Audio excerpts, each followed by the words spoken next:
Okay, coming to the balance sheet right here, that is, yeah, we'll do the same thing with the balance sheet. That is, how much is the percentage change in the balance sheet? That is 20,000 is looks like 90,000 to 1,10,000. Hence, looks like there is a percentage change of 22% minus this. Okay, this divide by the base year. Okay, yeah, I told you 22%. Now you can see, I'll just copy it. Although I really encourage that you should not copy it, because if you have some your own company and you really want to audit that company, if you if you do things that is from the root, you will always find good things, that is good figures to analyze on. Suppose you have that is, we have started learning our course from the root, and that is why we can find these analysis and we can audit. Whenever you copy some clerical work, you always have the chances of missing out the obvious, that is not seeing what can be seen between the accounts, and you will obviously miss reading between the lines. Now that is something you should only do for your own company. If you have a company, you might consider it as your baby. That is pretty obvious. So yeah, starting from cash right here, that is 22% change in the cash amount. Okay. Now one thing that I'll question myself is, there is a 22% increase in the cash amount. Instead of paying salaries of 80%, and yeah, there is an increase in the salary 80%, and there is an increase in general expenses of 67%. Hence, how can cash be increased? Okay, so now you can say that there is an increase in sales, but that sales increase is only 20%. Okay, let's accept your point that there is an increase in sale. Moving forward, we have accounts receivable. That is, what is accounts receivable? That is the amount due by the debtors. Okay, that is something that we will receive in future, and it is our asset. Okay, so looks like the amount that is receivable by debtors have increased by 50%. So this is pretty obvious that they did not pay us cash of 50% of the purchase they made from us. That is the amount that we sold to them. So are you telling me that even there is an increase in sales and there is a decrease in the amount that is paid by the debtors, that is also 50%? Even after that, we have paid 80% salaries and 67% utility expenses. Okay, accepted. And even after all these, we have the excess cash balance of 22% compared with previous year. Now this is something that you should question, and you should really audit. We have analyzed. The second part is audit. As soon as you analyze, now believe me when I say auditing, as soon as you have this analysis, you can audit at least 100 accounts from each one of these analysis. But then you have to optimally utilize your time and invest your time in only those analysis which can give you return better than your time loss. So you should also consider your opportunity loss of time before checking out these 100 accounts. Although I'm pretty sure that you'll find something fishy right in here, because I have created this balance sheet in a way after a lot of study and research. This balance sheet is created in a way so that it has these flaws, because we are doing analysis. Hence, yeah, we need to understand these flaws. Hence, there are these flaws right here.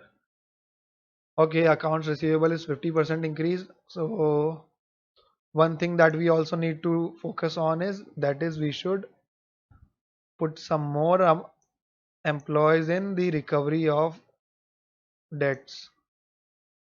And yeah, one more thing that I wanted to tell you is, suppose you have a debt of rupees, suppose you have a account receivable of rupees 100. Now this is a general standard of industry that there will be a 3-4% loss of the credit sale. Okay, that is obviously the case, and that is always the case, and this case is, believe me, if you are lucky. Otherwise there are people in the market that would always want to eat your money, and if you are lucky enough it won't go up to 20 to 30%, and that is why you should employ more people in recovery of accounts. Okay, so this is one analysis that you can do to save your credits.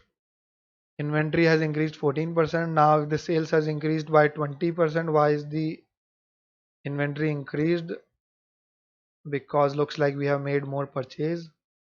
Short term investment 33%, very nice. Equipment has only increased by 25%. Now this looks good if you look at only this account, but if this will not look good if you look it with effect to depreciation. Okay, so depreciation has increased 44%, but there is an increase of 50, approx 50. Okay, there is an increase of 44% in the depreciation, although the fixed asset has only increased by 25%. Now how is this possible? So we should audit our depreciation and fixed asset account. Looks like either we have charged more depreciation, or if we are charging more depreciation and that is correct, then we should redefine the policy of charging depreciation. That is, we should not charge it by straight line method and we should charge it by WDV, because that is the only case it will increase depreciation. Or it might be possible that we have transferred some of the current assets to fixed asset, but that is not the case because 25% increase is already there. So this is something you need more audit with, and as I told you, there can be at least 100 aspects of these transactions. That is one, if you have many employees, you have many heads. That is, one employee can say that maybe the assets that we purchased are not of that good quality, hence that is why they are asking for too much depreciation. Okay, and or maybe that their useful life is less, hence we should buy more quality asset. Or another employee can say that you should re-estimate the useful life of the asset, re-estimate life. Another one can say that residual life should be increased. Okay, as I told you, 100 aspects at least, and I am telling you all this by my personal experience. Okay, so it's your wish. If you want to take it, good. If not, good. Accounts payable 25% increase. Okay, good. What is this right here? That is 150% increase. So this is something that should be audited. As I previously told you that these figures, that is something, the figures of provisions, depreciation, and provision, depreciation, reserve, and all these adjustment of unearned revenues, advance income, contingencies, yeah, bad debts.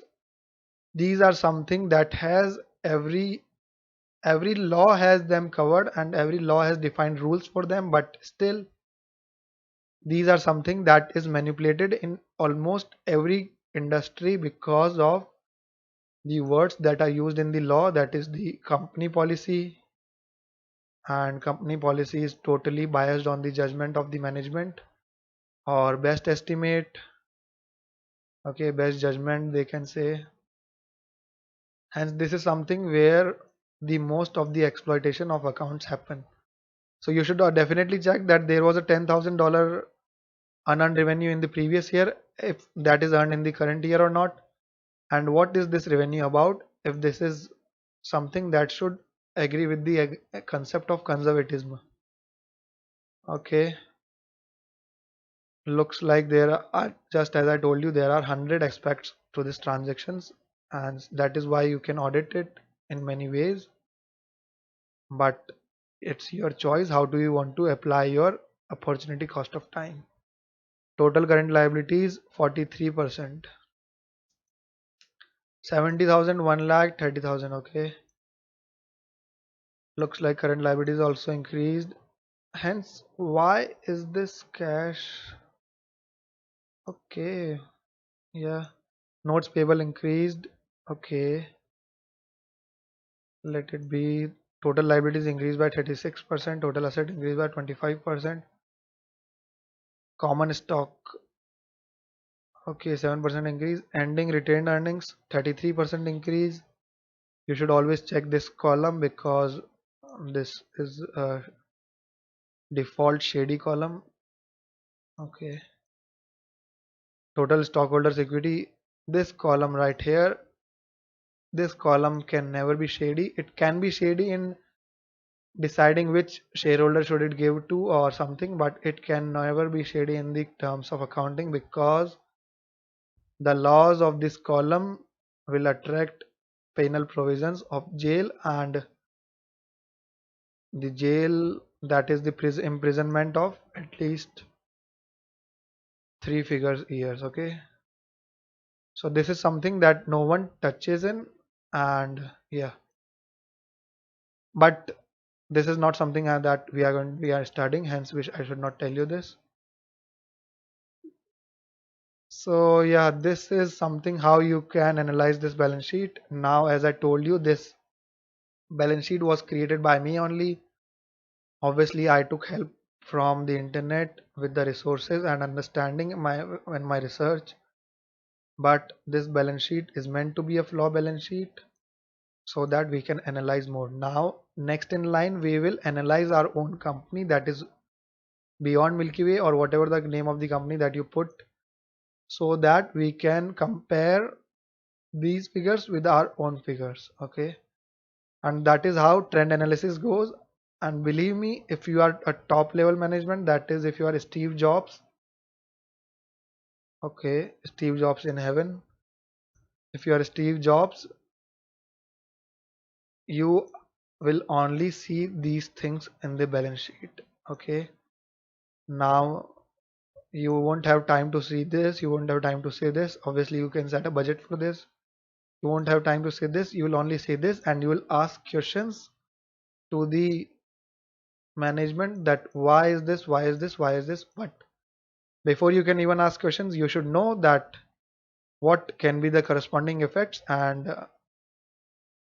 check them out and then only ask questions. Okay, so what else can I tell you? Yeah, I can obviously tell you 100 aspects of each and every account because I am well trained to do it now, and that is what I have been doing my whole life. I am analyzing balance sheet, and I am also consulting most of the Fortune 500 companies in their balance sheets, but that is something not to be discussed here. Okay, because that's not our job right here. Hence, this is what a trend analysis is, and we have done that dollar change, we have done that percentage change. Don't let these fancy term deflect your mind. This is basically a difference. This is basically a dif percentage of the difference amount. Okay, so yeah, see in the next lecture where we'll learn about the horizontal, that is trend analysis of our business, of our company Beyond Milky Way. Okay, good day, happy analysis. The whole world looked to you. Would you step up and inspire?